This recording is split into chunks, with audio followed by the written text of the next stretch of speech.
할렐루야. 이 부활의 큰 복된 날, 이 자리에 함께 하신 우리 모든 성도님들을 다시 한번 주님의 이름으로 환영하고 또한 주님의 귀한 사랑이 그 가운데 충만할 수 있기를 간절히 축원합니다. 할렐루야. 오늘 이제 예수님께서 다시 살아나신 부활의 날입니다. 이 부활의 날에 주님께서 주시는 부활의 기쁨이 우리 모든 삶의 지경에 진실로 충만하기를 간절히 축원합니다. 우리가 주님을 알지 못하는 사람들은 이 부활의 기쁨을 어떻게 누릴 수가 있겠습니까? 야, 주님께서 다시 살아났다고 하니까 야, 그게 말이 되느냐? 어떻게 죽은 사람이 다시 살아나느냐? 라고 그렇게 희롱하거나 조롱할 수도 있을 것입니다. 우리 새벽 예배 때도 말씀을 드렸지만 주님께서 다시 살아났다는 거, 이것은 사람에게는 믿기지 않는 일인 것이죠. 하지만 이것은 하나님 앞에서는 이것은 반드시 이루어지는 것이고 또한 손쉬운 것입니다.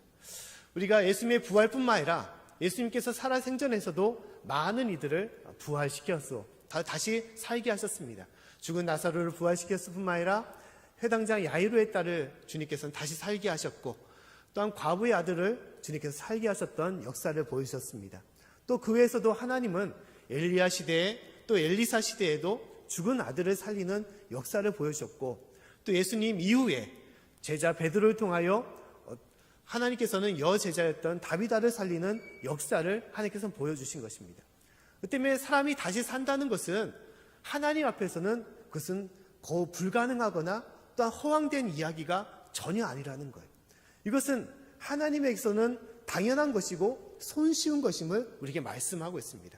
왜냐하면 하나님은 모든 만물을 창조하시고 또한 모든 사람을 만드신 분이시기 때문인 것이죠. 우리 예를 들어서 자동차를 만들 때도 우리가 자동차가 고장나면 어떻게 됩니까? 정비소에 가가지고 새로 수리받거나 부품을 바꾸는 것이죠. 근데 부품을 바꾸는 것이 어렵겠습니까? 아니면 새 차로 만들어서 출고하는 것이 어렵겠습니까? 당연히 새로 만드는 것이 어려운 것이죠. 근데 하나님의 역사는 마찬가지입니다. 세상 모든 만물과 또 우리를 만드신 하나님이 죽은 자를 다시 살린다는 그것이 과연 어려운 것이겠습니까? 이것은 너무 편안한 것이죠. 근데 우리는 매일매일 새로운 아들이 태어나고 새로운 자녀들이 태어나고 손주들이 태어나는 그런 기적을 우리는 맛보면서 사람이 다시 죽었다가 살아나는 것은 이것이 어떻게 믿을 수가 있어? 어떻게 이게 이루어질 수 있을 거라는 그런 어떤 생각으로 우리가 살아가고 있다는 것입니다. 사랑하는 성도 여러분, 예수님이 다시 부활하셨다는 것은 무엇을 말합니까? 우리 가운데 창조주 하나님, 우리의 모든 삶을 역사하시는 하나님이 살아계시고 우리 가운데 관여하시고 있다는 것을 우리에게 보여주시는 하나님의 증거임을 우리가 믿을 수 있기를 간절히 축원합니다. 이것이 하나님의 역사인 거예요. 또한 부활은 무엇을 말합니까? 예수님께서 죽으셨다가 다시 살아났다는 것은 영원한 생명이 하나님께 있음을 우리에게 보여주고 증거하고 있다는 것입니다. 주님께서 다시 살아나신 것처럼 우리 인생도 죽음으로 사망으로 영원히 사라지는 인생이 아니라 그 영혼은 하나님의 영원한 생명과 천국으로 들어가는 인생임을 우리에게 보여주고 증거케 하는 것입니다. 부활이 있기 때문에 영생이 있음을 우리에게 말씀하고 있는 거예요. 최근에 제가 이영표, 아침에 새벽에도 말씀드린 것처럼 이영표 선수의 간증을 제가 들은 적이 있습니다. 이제 그 이영표 선수가 말하기를 다음 같은 얘기를 하고 있어요. 인생은 도박이다라는 얘기를 합니다. 인생이 왜 도박이냐? 이것은 이영표 선수가 하는 말이 아니라 17세기 프랑스의 철학자이자 물리학자였던 파스칼이라는 그런 학자가 했던 말이라고 합니다. 인생이 왜 도박이냐? 인생이 하나에 이게 완전히 모든 것을 투자해서 일확천금을 받는 그런 어떤 도박을 얘기하는 것이 아니라 인생은 하나님을 믿느냐 또 믿지 않느냐, 그런 선택의 갈림길에 살아가는 인생의 모습, 그것이 도박이라는 거예요. 잠깐 그림을 보게 되면 다음 같은 것을 합니다. 우리는 누구나 할 것 없이 두 가지 인생을 놓고 살아간다는 거예요. 과연 하나님을 믿을까? 아니면 또다시 하나님을 믿지 않고 그냥 살아갈까? 라는 선택의 갈림길이 있다는 것입니다. 이것이 도박이라는 거예요. 근데 그 도박의 끝은 무엇이냐? 만약 우리가 하나님을 믿지 않고 살아간다면 그 인생의 끝은 무엇이 됩니까? 죽음 이후에 그 인생에 만약 하나님이 없다면, 또한 천국이 없다면 그 인생은 어떻게 됩니까? 그냥 죽어서 흙은 흙으로 돌아가듯이 아무 공허한 상태로 무의 상태로 되는 것이죠. 또한 반대로 만약 하나님을 믿지 않고 살았는데 하나님이 계셨어. 천국이 있어. 그럼 하나님을 믿지 않는 인생은 어떻게 됩니까? 지옥으로 가는 것이죠. 영원한 사망과 심판으로 갈 수밖에 없습니까? 영원한 지옥불에 떨어질 수밖에 없는 인생이 되는 거예요.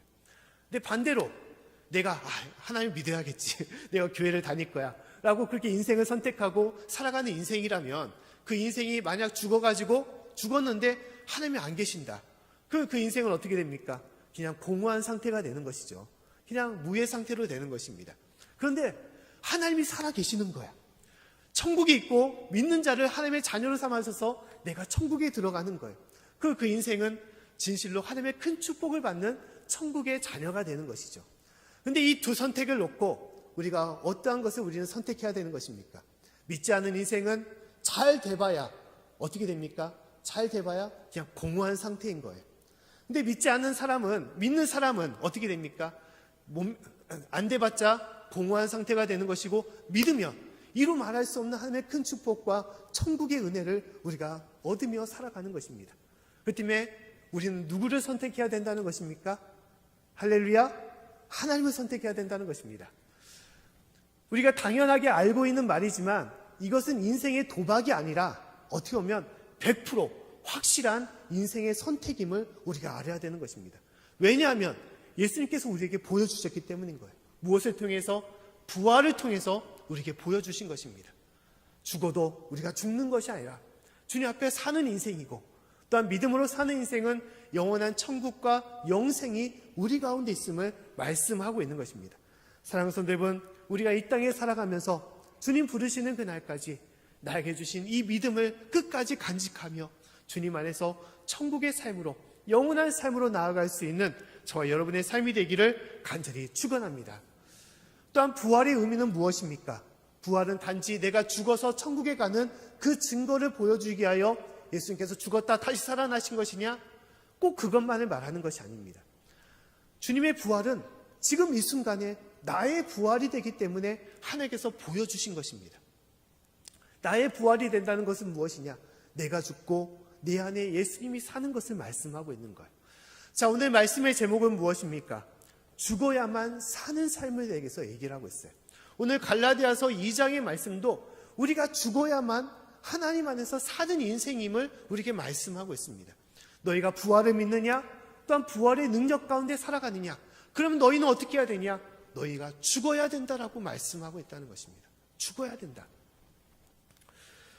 이 죽음에 대해서 우리는 세 가지의 것을 우리는 버려야 되고 죽어야 된다는 것을 알아야 되는 것입니다. 우리가 죽어야 된다. 그러면 자살해야 된다. 결코 그 말이 아닌 것이죠. 첫 번째로 우리가 죽어야 되는 것은 무엇이냐? 내 모든 생각과 내 모든 주장들, 또한 그동안 느껴왔던 내 모든 관습들, 습관들, 또한 내 고집들을, 내 욕심들을 죽여야 된다라고 말씀하고 있다는 것입니다. 오늘 말씀에 보면 19절 말씀에 다음같이 하나님께서 우리에게 말씀하고 있습니다. 우리 19절 말씀을 한번 같이 읽어보겠습니다. 자, 시작. 내가 율법으로 말미암아 율법을 향하여 죽었나니 이는 하나님을 향하여 살려 함이니라. 아멘. 자, 사도 바울이 고백하기를 어떻게 합니까? 내가 율법을 향하여 죽었다라고 말씀하고 있어요. 율법을 향하여 죽었다. 자, 당시의 율법은 무엇을 말합니까? 율법은 유대인들 사이에 가장 중요한 하나님의 말씀이었습니다. 그들이 진정한 하나님의 백성이 되기 위하여, 또 하나님의 성도가 되기 위하여 하나님께 주신 율법을 그들은 간직하며 그 율법대로 살아왔던 거예요. 근데 이 율법이 어떻게 됐습니까? 변질되어 오히려 하나님의 말씀을 떠나가고, 오히려 하나님을 외면하고 하나님의 사랑 가운데 있는 것이 아니라 남을 저주하고 죽이는 그러한 말씀, 그러한 뜻이 되었던 거예요.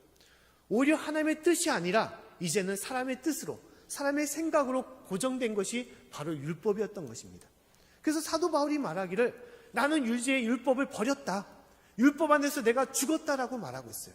그래서 내가 하나님을 향하여 산다라고 얘기하고 있다는 것입니다. 이것은 무엇을 말하냐? 우리의 삶도 마찬가지입니다. 우리가 율법 안에서 고정되었던 유대인들처럼 우리는 무엇에 고정되어 살아가느냐?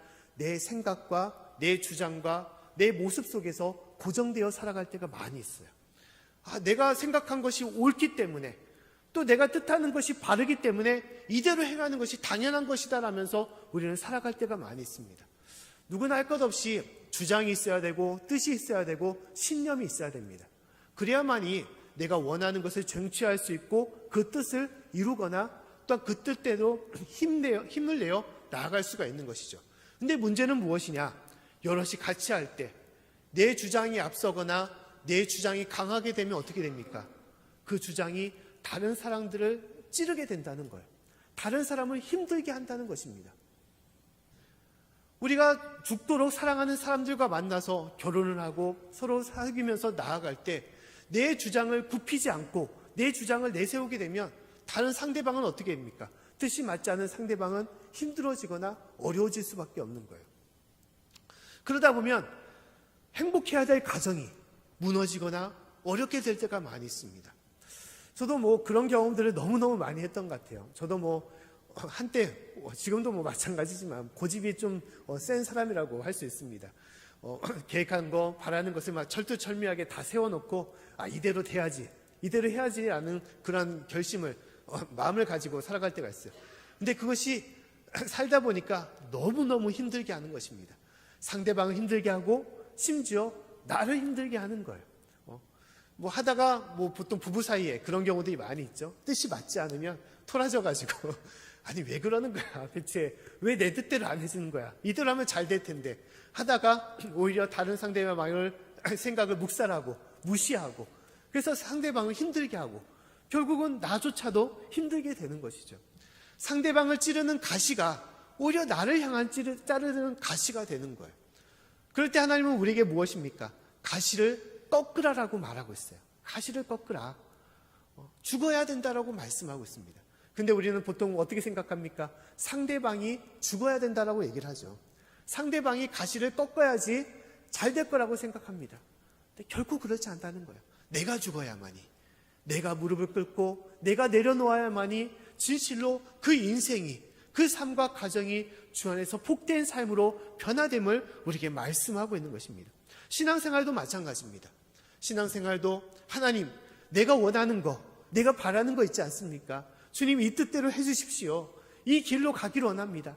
끊임없이 주님께 바라고 주님께 요구하며 심지어 내 뜻을 요구하게 하여 주님을 내 생각으로 찌르거나 내 주장으로 찌를 때가 많이 있습니다. 결국 그건 어떻게 됩니까? 하나님의 뜻은 다 멀어지고 내 생각으로 내 마음으로 신앙생활을 하는 것밖에 되지 못해요. 하나님은 없고 나만을 위한 신앙생활이 되는 것입니다. 이것은 믿음의 모습이 아닌 것이죠. 중요한 것은 하나님의 말씀, 하나님의 뜻, 하나님의 생각이 내 가운데 임해서 나는 죽고 하나님의 말씀이 살아야만이 그것이 참된 신앙의 모습이 되는 것입니다. 할렐루야. 사랑하는 성도 여러분, 하나님께서는 우리가 살기 위해서, 내가 살기 위해서 어떻게 했냐? 주님 안에 죽고 또한 이웃과 앞에서 죽으라라고 말씀하고 있어요. 내 생각과 내 주장과 내 욕심과 내 고집들을 다 내려놓고 죽일 때만이 그 가운데 하나님의 역사가 우리 모든 삶과 가정과 또 우리 모든 지경에 임한다라고 말씀하고 있습니다. 진실로 나를 죽임을 통하여 내 안에 살아 역사하시는 예수님을 온전하게 맞이하시고 주님과 더불어 살아갈 수 있는 저와 여러분의 삶이 될 수 있기를 간절히 축원합니다. 두 번째로 우리가 죽어야 될 것은 무엇이냐? 하나님께서 우리에게 말씀하기를 내 마음의 두려움, 또한 걱정, 근심, 초조, 우울함, 여러 절망들을 다 주님께 내려놓고 죽이라라고 말씀하고 있어요. 이것은 당연한 것이죠. 누가 두려움 속에서 또한 절망감 속에서 인생의 짐을 지고 살아가려는 사람이 누가 있겠습니까? 근데 놀랍게도 대부분의 사람들은 이 인생의 짐을 내려놓지 않나요? 죽이지 못합니다. 하나님께 맡기지 못하는 거예요.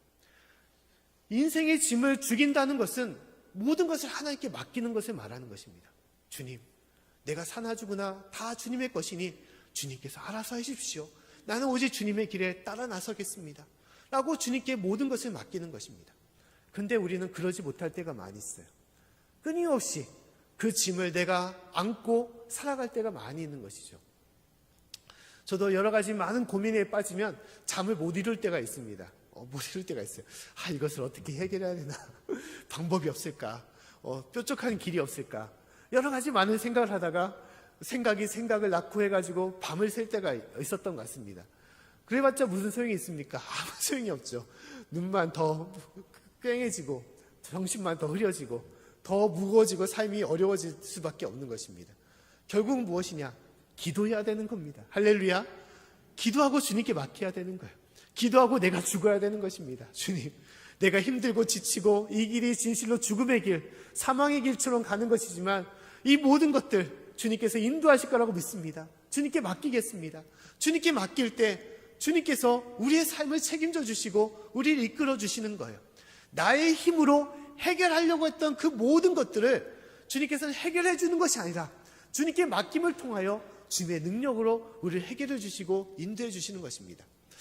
우리가 수영을 배울 때 강사가 그런 얘기를 많이 합니다. 수영의 가장 중요한 것은 힘을 빼라고 말하고 있어요. 힘을 빼라고. 생존 수영이라고 많이 하지 않습니까? 가장 중요한 것은 물에서 떠야 된다는 거. 근데 물에 뜨기 위해서는 어떻게 하냐? 힘을 빼라고 얘기를 하고 있어요. 근데 그게 쉽나요? 물에 딱 들어가면 점점점 내려앉고 물속으로 깊이 들어가는데 그럼 어떻게 됩니까? 있는 힘껏 발버둥을 치면서 막 허우적대는 거죠. 힘이 들어갈 수밖에 없습니다. 근데 놀랍게도 힘이 들어가면 더 무거워져서 더 가라앉을 수밖에 없어요. 중요한 것은 힘을 쫙 빼고 누우면 되는 것입니다. 누우면 놀랍게도 물에 떠요. 믿기지 않습니까? 뜹니다. 그런 경험을 하게 하시는 거예요. 인생도 마찬가지고 신앙도 마찬가지입니다. 주님께 모든 것을 내어 맡기셔야 됩니다. 내 힘과 내 주장과 내 생각과 내 불안들, 내 두려움들 다 주님께 맡기고 주님의 길로 따라 나섰을 때 놀랍게도 우리가 알지 못했던 하나님께서는 해결의 길을 허락하시고 그 길이 십자가의 길, 사망의 길, 죽음의 길인 줄 알고 따라갔지만 그 길이 죽음의 동굴문을 여는 부활의 길이고 능력의 길이고 생명의 길임을 우리에게 보여주시는 것입니다. 사랑하는 성도 여러분, 진실로 내 안에 갖고 있는 인생의 모든 것들, 무거운 짐들을 다 주님께 맡기시고 또 나를 죽이시고 주님으로 해서 사는 인생, 또한 부활하는 인생이 될 수 있기를 간절히 축원합니다. 마지막으로 하나님께서는 우리에게 무엇을 주기라고 말씀하시냐? 내 자신을 주기라고 말씀하고 있어요. 내 자신을, 내 전부를 주기라고 말씀하고 있습니다. 우리가 대부분 느끼는 것은 뭐냐? 내 인생의 주인은 누구냐? 나라고 생각하는 것이 대부분의 삶의 모습입니다. 나라고 생각하는 것이죠. 내 목숨도 내 것이고 내 시간도 내 것이고 내 물질과 내 능력도 내 것이라고 생각할 때가 많이 있어요. 또한 그러한 능력으로 우리가 세상을 계획하고 세상을 살아가는 것이죠. 하지만 놀랍게도 우리의 인생의 주인은 결코 내가 아니라는 거예요. 내가 아니라는 것입니다. 인생의 주인은 하나님밖에 없음을 우리가 깨달아야 되는 것입니다. 앞서도 말한 것처럼 최근에 이영표 선수의 간증을 제가 들은 적이 있습니다. 그 간증의 내용 중에 다음 같은 것을 이 선수가 또 고백을 하고 있어요. 자기도 인생의 주인을 자신의 것이라고 생각했다는 것입니다. 그리고 내가 계획한 거, 내가 원하는 것들 내가 이렇게 해나가면 잘 될 거라고 생각했다는 거예요. 근데 살다 보니까 진짜 중요한 거, 내가 선택하고 내가 계획해야 될 것들 중에서 가장 중요한 것은 결코 내가 하지 못하고 인생의 부차적인 거, 그냥 먹고 놀고 쉬는 거, 일하는 거, 그것밖에 선택하지 못하는 거예요. 그가 선수 생활하면서, 축구 생활하면서 가장 중요한 것이 무엇이냐? 신체적으로 월등해야 된다는 것입니다. 근데 자신이 딱 태어나고 보니까 어디에 있냐? 아시아 선수인 거예요. 그것도 축구에 불모졌던 대한민국 선수로서 태어난 겁니다. 선수로 월드 클래스, 대표적인 세계적인 선수가 되기 위해서는 마땅히 유럽 선수가 돼야 된다는 거예요. 미국 선수나 신체적인 조건이 뛰어난 그런 선수가, 키도 크고 몸도 이제 힘이 있는 그런 선수가 돼야만이 축구도 잘할 수가 있는 것이죠. 또한 그만큼 환경을 갖추고 있는 나라에서 태어나야지 잘 되는 것이죠. 근데 대한민국이라는 나라는 그런 축구와 세계적인 축구와는 거리가 먼 것이죠. 근데 이제 그런 모습 속에서 그가 하나님의 귀한 은혜를 그가 깨닫게 되었는데, 처음에는 이제 하나님을 믿지 않았던 사람이었는데 교회를 다니고 하나님을 믿으면서 놀라운 많은 기적들을 그가 경험하게 되었다는 것입니다. 그 기적 중에 하나가 2002년도에 이제 세계 월드컵이 우리나라에서 개최가 되었고, 놀랍게도 우리나라가 4강에 들어가는 그러한 이 기적을 이루게 된 것이죠. 이제 그때 이제 히드크 감독이 오셔가지고 이제 그러한 결과를 얻게 되었습니다. 그리고 이제 그 모든 것이 끝나고 나서 그가 교회에 나와서 기도를 하는데 이런 기도를 했다는 거예요. 하나님, 제발 저를 유럽으로 보내달라고. 유럽에서 좀 유럽의 그 축구 무대에서 한번 뛰고 싶다고. 그런 선수로 좀 성장케 해달라고 그렇게 했다는 것입니다. 근데 자신이 생각하기에도 이거 어처구니 없는 기도라는 거예요. 자기는 아무 연고도 없고 또 그 많은 재능도 갖지 않고 누가 자기를 불러주겠어 라는 그런 생각을 가지고 있었습니다. 근데 너무너무 하고 싶으니까 하나님께 매달리듯이 어린아이와 같이 기도를 했다는 거예요. 근데 놀랍게도 성탄절날 기도하면서 하나님께서 그런 마음을 주신 거예요. 내가 너를 유럽으로 보내주겠다 라는 그런 마음의 감동을 그가 받은 거예요. 그리고 나서 그는 누구한테 연락 받은 것도 아닌데, 야, 됐어. 나는 분명히 유럽으로 갈 거야. 나는 세계적인 선수가 될 수가 있어. 라는 그런 기쁨으로 그가 이제 연말을 보내게 되었다는 거예요. 근데 2주 후에 놀랍게도 누구한테 연락이 왔냐?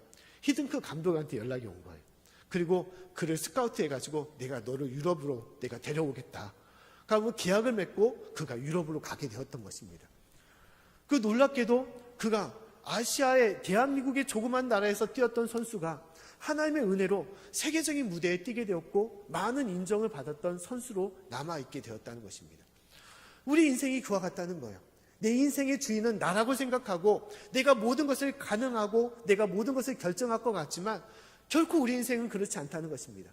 가장 중요한 것, 내가 어떻게 태어나고 어떤 삶을 살고 어떤 환경에 있어야 될 것은 우리는 결정짓지 못하고 부차적인 것만을 우리가 결정하면서도 내 삶의 주인은 나라고 생각한다는 거예요.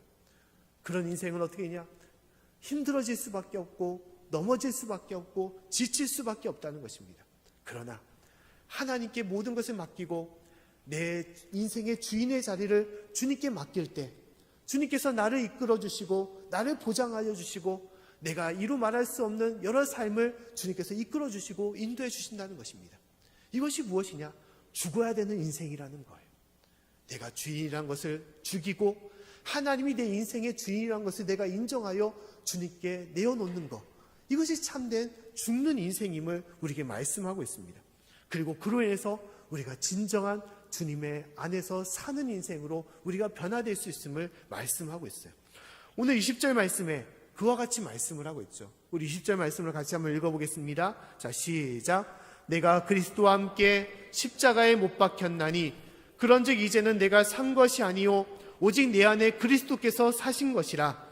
이제 나의 육체 가운데 사는 것은 나를 사랑하사 나를 위하여 자기 몸을 버리신 하나님의 아들을 믿는 믿음 안에서 사는 것이라. 아멘. 사도 바울이 고백하기를 뭐라고 고백했습니까? 내가 그리스도와 함께 십자가에 못 박혀 내가 죽었다라고 말하고 있어요. 이전에 나 바울은 이제 없다. 나는 하나님의 사도로서 하나님의 제자로서 우리가 살아가겠다라고 고백하고 있습니다. 그리고 나는 죽었지만 내가 내 안에 그리스도께서 사신 것이고 내가 육체 가운데 사는 것은 내가 오직 나의 주인, 나의 삶의 구원주인 예수를 믿는 그 믿음 안에서 사는 것이다라고 말하고 있어요. 이전에 사울과 바울은 죽고 오직 하나님의 자녀로서 하나님의 성도와 제자로서 오직 주님의 사도였던 바울만이 살아감을 얘기하고 있습니다. 사랑하는 성도 여러분, 우리의 삶도 마찬가지입니다. 내 생각과 내 고집으로 사는 것, 또 내가 끊임없이 내 인생의 짐을 내가 해결하고자 하는 걱정과 근심으로 사는 것, 또 내 인생은 내가 주인이라는 그 자만감, 그 교만으로 사는 모든 것들이 무엇입니까? 나를 힘들게 하고 나를 더 죽이게 하는 내 인생의 모습이라는 거예요. 이 모든 것을 죽일 때만이, 이 모든 것을 내려놓을 때만이 진실로 내가 주님으로 해서 살고 또 주님의 은혜로 나아갈 수 있는, 또한 부활의 그 능력으로 나아갈 수 있는 우리의 삶임을 말씀하는 것입니다. 진실로 그 은혜가 저와 여러분 가운데 임할 수 있기를 간절히 축원합니다. 이 부활의 능력을 얘기하면서 잠깐 간단한 예화를 저는 생각해 봤습니다. 예전에 필리핀에서 원숭이를 잡을 때 이런 이제 프로젝트를 많이 만들었다고 합니다. 우리 야자수라는 열매 있지 않습니까? 동그라면서 되게 단단한 거. 근데 그곳에 원숭이 손 하나가 간신히 비집고 들어갈 수 있는 구멍을 만들어 놓는다는 거예요. 그리고 거기에다가 뭘 놓냐? 원숭이들이 좋아하는 과일이나 이제 쌀 같은 것을 거기다 담아 놓는 것입니다. 그리고 원숭이들이 자주 가는 곳에 나무에다가 그것을 단단히 묶어 놓고 이제 기다리는 거예요. 그 원숭이들이 어떻게 했냐? 냄새를 맡고 그것에 모여드는 것입니다. 그리고 손을 내밀어서 이제 과일이나 그 양식을 딱 움켜 잡는 거예요. 그럼 어떻게 됩니까? 움켜 잡으면 손이 커지기 때문에 삐집고 나오지가 못하는 것이죠. 나오려면 놔야 되는 것입니다. 놔야지 손을 뺄 수가 있는 것이죠. 근데 원숭이들은 어떻게 했냐? 손을 꽉 잡고 발버둥을 치는 것입니다. 꽥꽥 소리를 치는 거예요. 나무를 막 붙잡고 막 소리를 내는 것입니다. 그럼 근처에 있는 사냥꾼이 그 소리를 듣고 원숭이가 잡혔구나 라고 그 나무 위로 올라가는 거예요. 그물을 갖고 올라가서 그 잡혀있는 원숭이에다 그물을 던져서 원숭이를 잡는 것입니다. 손만 놓으면, 자신의 모든 것을 놓으면 사는 인생인데 끝까지 붙잡다가 결국 붙잡히는 인생, 죽는 인생이 바로 우리의 인생이라는 거예요. 예수님께서 말씀하십니다. 나는 부활이요 생명이니 너희가 믿느냐라고 말씀하고 있어요. 믿으면 어떻게 된다는 것입니까? 죽어도 살겠고 살면 영원히 산다라고 말씀하고 있습니다. 우리가 주님을 믿는 인생, 부활을 믿는 인생이 된다면 죽어서 하나님께서 보장하신 영원한 삶, 천국으로 가는 인생이고, 또한 더불어 우리가 살아서 주님을 믿는다면 주님의 능력으로 사는 인생, 또한 주님의 다스림으로 살아가는 그러한 인생이 됨을 우리에게 말씀하고 있는 것입니다. 진실로 주님의 십자가의 그 은혜로 내가 죽고 주님께서 우리 가운데 살아가는 그러한 귀한 인생이 될 수 있기를 다시 한번 간절히 축원합니다.